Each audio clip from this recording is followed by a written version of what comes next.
설교 본문 말씀은 요한복음 10장 1절부터 5절까지 말씀이 되겠습니다.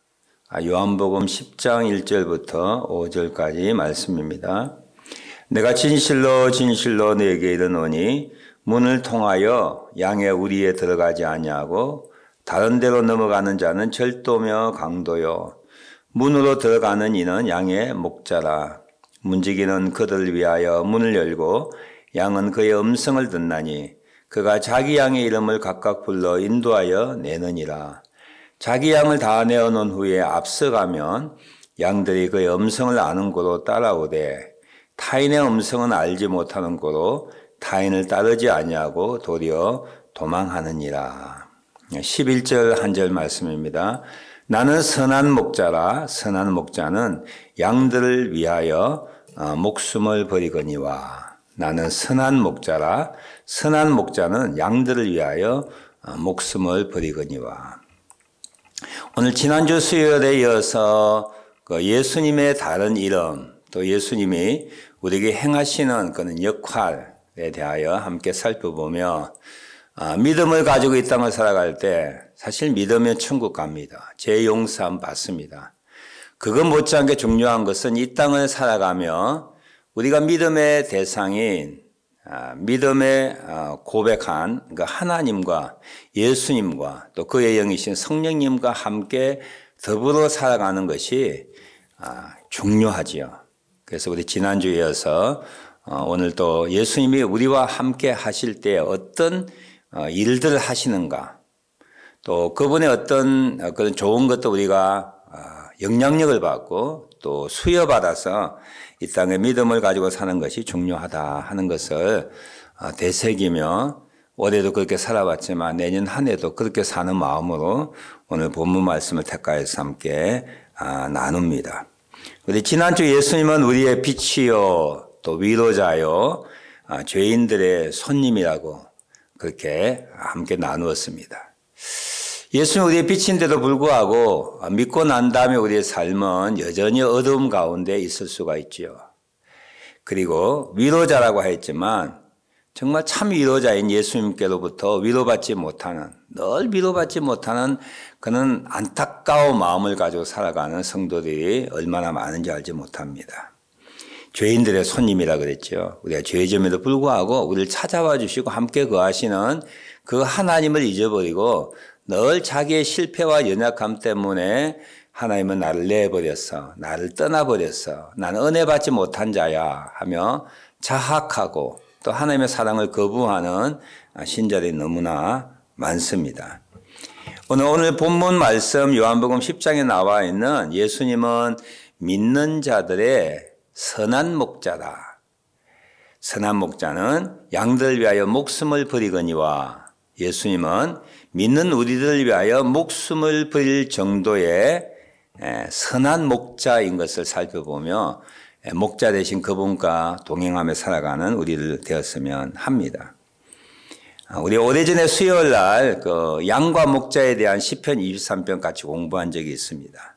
그래서 우리가 절실하게 깨닫고 아는 것은 양은 정말 목자의 도움 없이는 살아갈 수도 없고 안전할 수도 없고 건강할 수도 없고 만족할 수도 없다 하는 연약한 존재인 것을 우리가 잘 배웠습니다. 목자가 인도해야 되고요. 꼴을 먹여야 되고 물을 마시게 해야 되고 그리고 양들의 생명을 위협하는 맹수들로부터 목자가 보호해야 합니다. 뿐만 아니라 여러 가지 기생충으로부터 우리 양들을 치유하고 지켜줘야만 양들이 안전하고 바르게 성장하고 참 쉼을 얻고 생명을 얻을 수 있는 것이죠. 예수님을 믿는 우리에게 이런 선한 목자 같은 역할을 계속 하신다라고 하는 겁니다.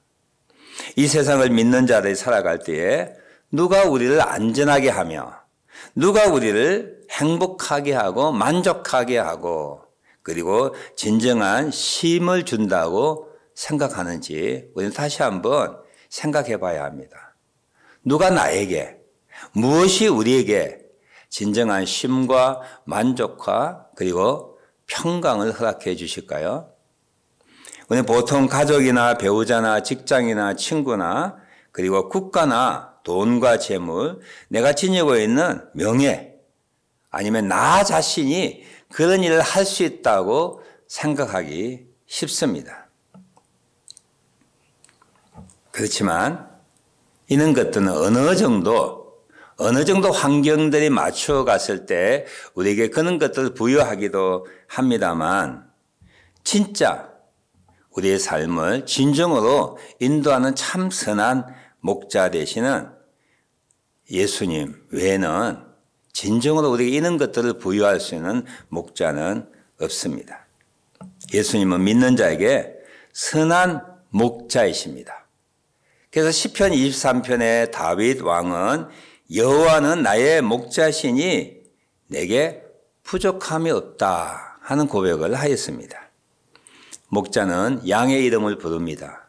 양을 우리에서 불러내어서 앞장서 가셔서 양들이 필요한 곳으로 목자는 인도하십니다. 우리가 이 땅을 살아갈 때에 참 만족을 얻기 위하여, 행복을 찾기 위하여, 쉼을 얻기 위하여, 기쁨을 얻기 위하여, 어떤 의미는 살기 위하여 우리는 여러 가지 것들을 추구하고 또 의지하고 따라가고 또 무엇을 행하기도 합니다. 예수님은 우리의 구세주일 뿐만 아니라 천국으로 인도하시는 길이요, 문이요, 부활이요, 생명일 뿐만 아니라 실제 믿음을 가지고 이 땅을 살아가는 성도 우리 모두에게 매일매일 그리고 사건마다 우리의 필요한 것을 채워주시고 인도하시고 고쳐주시는 선한 목자라고 하는 것을 잊으면 안 될 것입니다. 우리가 이 땅을 살아갈 때 믿음을 고백하지만 정말 선한 목자 되신 예수님을 이게 시시각각으로 상황마다 질문하고 그분의 인도하심 따라간다고 하는 것은 쉽지가 않습니다. 오늘 우리 삶 속에 얼마나 어려운 일이 많이 있습니까? 위급할 때, 외로울 때, 길을 잃었을 때, 그리고 배고플 때에, 그리고 아플 때에 우리는 목자 되신 주님께로 나아가면 그분이 우리를 고쳐주시고 인도해 주시고 그리고 먹여주시고 또 입혀주시는 그런 은혜들을 경험할 수밖에 없습니다. 많은 경우에 정말 내 생각대로 살아가는 경우들이 참 많이 있죠. 양들이 할 수 있는 일, 위급할 때 당하는 때는 그냥 우는 길밖에 없습니다. 빨리 도망칠 수도 없고요. 양 스스로 무기도 있는 것도 아니고 그냥 목자를 부르는 울음소리. 나를 도와주십시오. 내가 공경에 처했습니다. 내가 지금 방황하고 있습니다. 내가 위험에 처했습니다. 라고 하는 간절한 울음소리. 그 울음소리에 목자는 귀를 기울이고 당장 달려와서 그 양들을 구할 것이고 인도해 주실 것입니다. 지금까지 우리는 믿는 자로서 살아오면서 정말 내 목자가 누구인지 착각하고 혼돈스럽고 세상이 나를 인도한다고 잘못 생각하고 살아왔습니다. 예수님은 자기 양들을 위하여 목숨을 버리는 선한 목자이십니다. 앞으로도 우리는 선한 목자 되신 예수님의 인도하심에 귀를 기울이고 그분께 기도하고 또 그분의 인도하심에 온전하게 순종함으로 우리가 생명을 얻고 만족하고 행복하고 그 아름다운 삶을 살아가야 될 것입니다.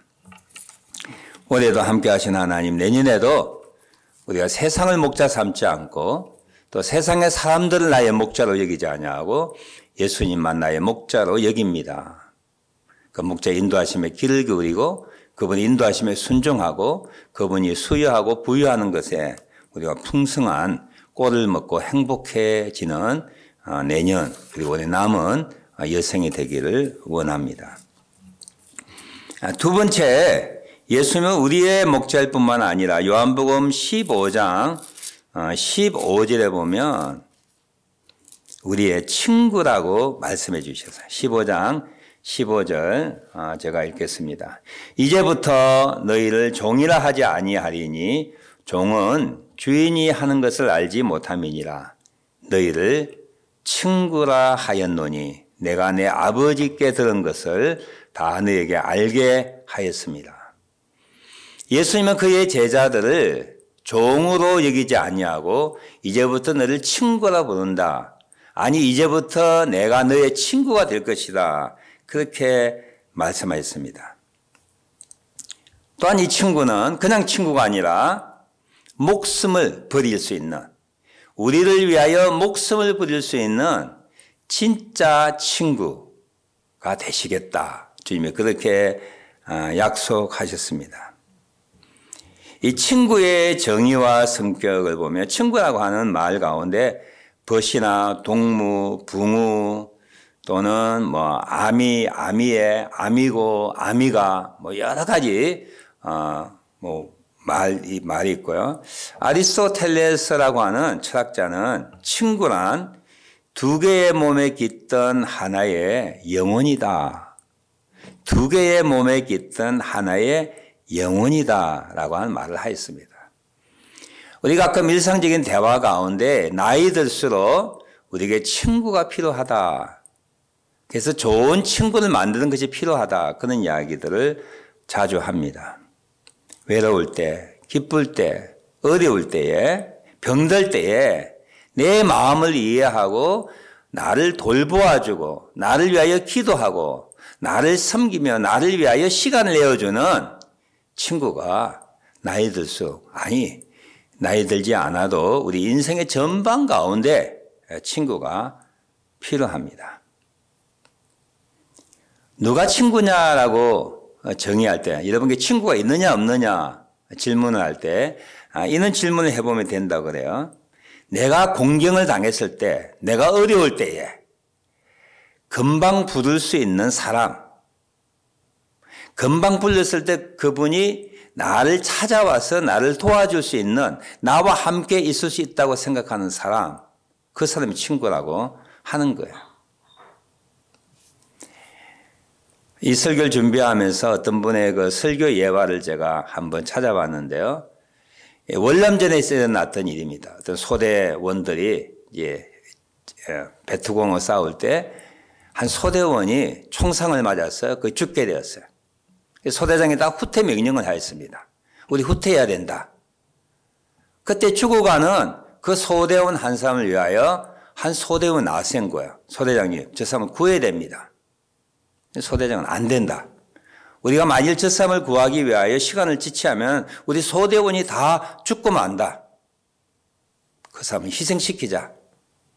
끝끝내 이 소대원은 그 소대장의 말을 무시하고 적진으로 달려가서 그 소대원을 구해서 찾아옵니다. 결국 오다가 총에 맞아 그 친구는 죽고 그 소대원도 많은 부상을 입었습니다. 소대장이 말했죠. 네가 간 것이 헛사다. 그 소대원이 죽지 않았느냐. 너도 헛수고하였다. 그 말을 했을 때 그 소대원, 아닙니다, 소대장님. 제가 그 친구를 구하러 갔을 때 그 친구가 내한테 한 말이 있습니다. 네가 올 줄 알았다는 거예요. 아무도 오지 못하는 상황, 그 상황 가운데 나의 친구인 네가 나를 구하기 위하여 올 줄 알았다라고 하는 그 말이 자기 마음을 울렸고 나는 가기를 잘했다. 그렇게 대답했다고 하는 것이죠. 내가 공경을 당하였을 때 금방 부를 수 있는 친구, 당장 달려와서 나를 구할 수 있는 친구, 우리 주변에 있습니까? 요즘 인생이 팍팍하여서 그런 친구를 찾기가 참 힘듭니다. 우리에게 잘 알려진 함석헌옹이 1947년도에 만들었다는 시, 잘 아시죠? 그는 사람을 가졌는가? 7년의 된 시인데 우리 새연만 여러분에게 소개합니다. 말리길 나서는 날 처자를 내맡기며 마음 놓고 갈 만한 사람, 그 사람을 그대는 가졌는가? 참 생각해보면 깊은 내용이에요. 말리길 나서는 날.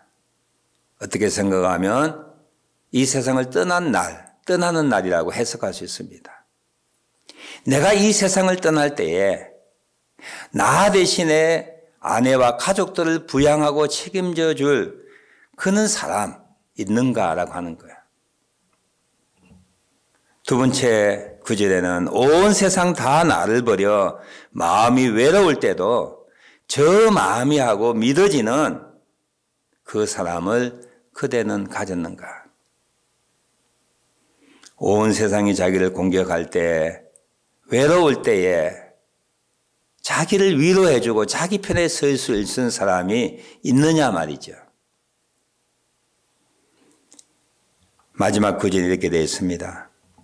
온 세상의 찬성보다도 아니 하고 가만히 머리 흔들 그 한 얼굴 생각에 알뜰한 유혹을 물리치게 되는 그 사람을 그대는 가졌는가. 진정 친구를 위하여 친구가 잘못 선택할 때에 아니라고 말할 수 있는 사람이에요. 그런 친구 있다면 이 힘든 인생 가운데 얼마나 의지가 되고 도움이 되고 위로가 되고 힘이 되는지 알지 못하지요. 상황에 따라 변하지 않고 자신의 편에 끝까지 서주는 친구가 있는 사람은 복이 있는 자라고 생각합니다. 배고플 때에 고민과 아픔 가운데 힘들어할 때에 내가 누릴 수 있는 그 큰 기쁨을 함께 누릴 수 있는 친구가 있는 사람, 부족함에도 품어주고 심지어는 실수까지도 이해해주는 그런 친구가 내 곁에 있다면 얼마나 행복할까요? 요즘에는 우리는 여러 가지 상황과 형편 가운데 옛 친구가, 옛 동지가, 학교의 선후배가 등 돌리는 그런 이야기들 참 많이 듣습니다. 옛날에 한 동지였어요. 여러 가지 환경이 바뀌어서 이제는 적이 되어버렸습니다. 서로 비판하고 공격하는, 죽기 살기로 싸우는 그런 상대가 되었습니다. 믿는 도끼에 발등 찍힌다고 가까운 사람들이 배신하게 되고 자기 적이 될 때 그 상처와 고통은 얼마나 큰지 알지 못합니다. 아마 예수님에게는 가론 유다의 배신이 그랬을 거고 죽기까지 주님을 따르겠다고 하는 베드로의 부인이, 그 세 번 부인이 아마 예수의 마음을 그렇게 힘들게 아프게 했을지도 모릅니다. 친구가 필요한 세상입니다. 친구가 필요한 인생입니다. 나 혼자는 온전하게 살아갈 수 없는 이 세상에 나의 편이 되어주고 나를 위하여 목숨까지 내어줄 친구가 있다고 하는 것은 얼마나 복된 일이고 꼭 있어야 할 일인지 모릅니다. 근데 이 세상에 친구가 있어요? 그럼 배우자가 이러면 친구입니까? 자식이 친구가 될 수 있던가요? 세상에서 이익관계로 만난 사람들이 끝까지 배신하지 않고 여러분 편에 서 있는 사람이 우리 주변에 있습니까? 있을 수도 있지만 아니 거의 없을 수도 있습니다. 그런데 오늘 성경 말씀에 예수님이 믿는 우리들, 세상의 갖가지 상처와 힘든 가운데 살아가고 있는 우리들에게 영원한 친구, 변하지 않는 친구, 우리를 위하여 목숨을 내어주는 친구가 되시겠다고 약속하시고 먼저 말씀하셨다고 하는 거예요. 나를 위하여 목숨까지 내놓으신 분, 끝까지 가실 분, 아픔과 기쁨을 온전히 함께 하시는 분, 나의 부끄러움까지도 그 모습 그대로 받아주시는 그 예수님이 우리의 친구가 되셨다고 하는 거예요.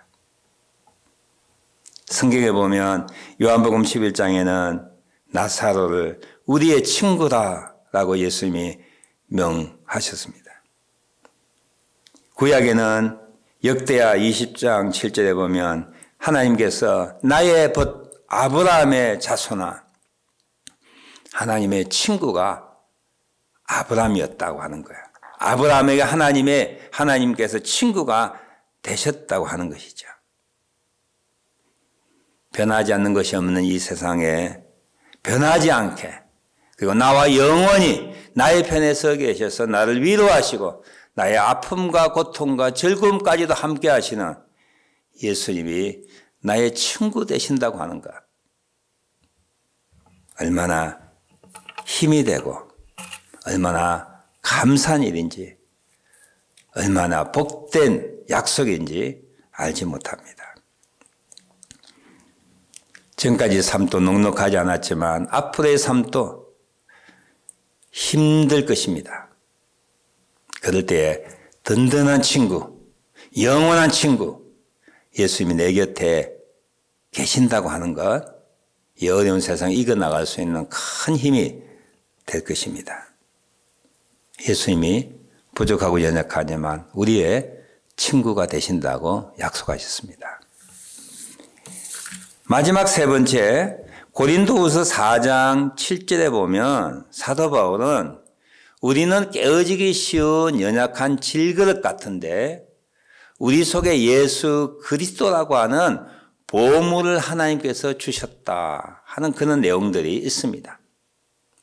이 보물이 우리의 능력이어서 이것이 우리 자신에 난 것이 아니라 우리는 깨어지기 쉬운 질그릇 같은데 이 하나님이 주신 능력, 하나님께서 오신 그 능력, 예수가 우리의 보물이 되셨다라고 한 내용이에요. 마지막 세 번째, 예수님은 또 그리스도의 영이신 성령님은 질그릇 같은 아무 가치 없는 우리에게 보배, 보물로서 오시고 계시고 있다라고 하는 사실을 아는 것이 중요합니다. 큰 보물을 가진 자는 이 세상의 것을 부러워하지 않습니다. 정말 세상에 하나밖에 없는 보물을 가진 자는 이 세상에 그 어떤 것도 부러워하지 않습니다. 여러분 생각해 보십시오. 여러분 개개인에게 여러분 보물들이 많이 있습니다.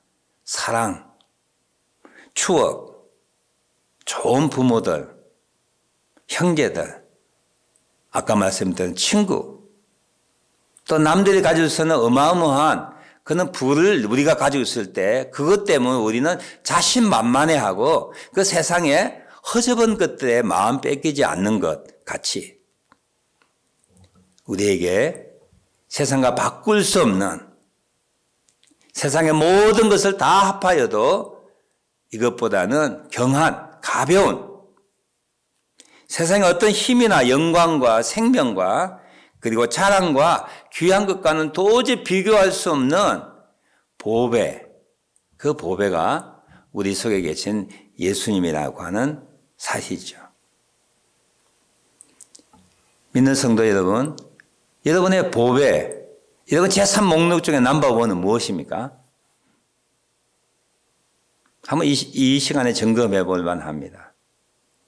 내가 가진 것 가운데 많은 걸 가지고 있죠. 유형, 무형의 소유물들 가지고 있습니다. 그중에 넘버원이 뭐야? 최고로 가치 있는 것, 귀한 것, 이게 남에게 내줄 수 없는 것, 이것 때문에 내가 살 수 있는 기쁨과 어떤 생명이 되는 것, 그거 무엇입니까? 많은 사람들은 이걸 자기 자신을 생각하고 자식이거나 경험이나 돈이나 인맥이나 건강이나 친구나 또는 사랑이라든지 그런 것들로 생각이 쉬울 거야. 그리스도인에게는 이것과는 좋게 비교할 수 없는 바로 예수 그리스도, 하나님의 영광, 하나님의 능력, 하나님의 지혜, 모든 것 중에 모든 것 되시는 예수님이 믿는 자에게 깨어지기 쉬운, 연약하고 부수기 쉬운 질그릇과 같은 우리에게 보물로서 와 계시다고 하는 사실입니다. 사도 바울께서 이런 고백을 많이 하셨어요. 내게 사는 것이 그리스도이니 내가 죽는 것도 유익하다. 나는 사나 죽으나 주의 것이로다. 내 주를 아는 지식이 너무 고상하여서 내가 가지고 있는 모든 자랑스러운 것들을 분토 쓰레기처럼 버렸다. 내가 주를 위하여 살고 주를 위하여 죽는다. 사도 바울에게는 그의 인생 가운데 가장 귀한 것, 보물 중에 보물이 바로 예수 그리스도였습니다. 많은 사람들이 가진 것이 없다 하여서 열등의식을 가지고 피해의식을 가지고 고개를 숙이고 어깨를 움츠립니다. 나는 아무것도 아니야. 배우지도 못해서 돈도 없어. 난 세상에서 무명한 자야. 난 나이 많아서 할 수 있는 것이 없어. 나는 젊어. 아직도 어려. 해야 할 일이 많아. 부족한 것이 많아. 그렇게 고백하여 자기 자신들을 과소평가하는 경우가 너무 많습니다. 우리 그리스도인들도 그럴 수 있죠. 오늘 이 말씀을 통하여 우리는 질그릇처럼 깨지고 싶고 값어치 없는 존재인지 모르지만 내 속에 세상과 바꿀 수 없는 예수 그리스도가 보물로 와 계시다는 거예요. 나는 부족하지만 나를 나되게 하시는, 나와 함께 하시는 그분이 귀한 보배로서 와 계시기 때문에 우리는 예수 믿고 난 다음에 잃어버렸던 자존심, 구겨졌던 자존심, 자존감이 회복될 수가 있는 것이죠. 올해도 우리는 정말 많지 않지만 순간순간 내 속에 보배 되신 예수님이 계시구나.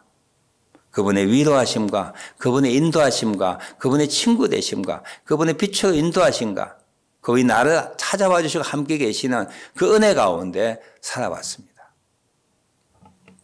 다가오는 2021년대에도 아니 남은 생애 가운데서도 우리는 보배 되신 그분과 함께 위로부터 능력을 받아 우리가 질그릇 같지만 우리 질그릇 속에서 하나님의 그 영광과 능력을 이렇게 유출하고 나누어주는 그런 복된 존재로 살아갈 수 있는 것은 내 속에 무슨 능력이 있는 것이 아니라 내 속에 하나님의 보배가 있기 때문이죠. 하나님의 영광과 하나님의 능력이 있기 때문입니다. 오늘 여러분과 세 가지 내용을 함께 나누었습니다. 예수님은 믿는 자의 목자이십니다. 예수님은 믿는 자의 친구이십니다. 예수님은 믿는 자의 보배와 같으신 분입니다. 이 세 가지 내용들을 우리가 깊이 묵상하고 내년도에도 그리고 우리가 사는 날 동안에 예수님을 믿음의 구주, 구세주로 고백할 뿐만 아니라 그분이 우리 일상생활 가운데 늘 우리와 함께 하셔서 좋은 것을 주시길 원하시는 그것들을 받고 그것을 남과 나누고 그것을 통하여 하나님께 영광을 돌릴 수 있는 믿음의 삶 되시기를 주님의 이름으로 축원합니다.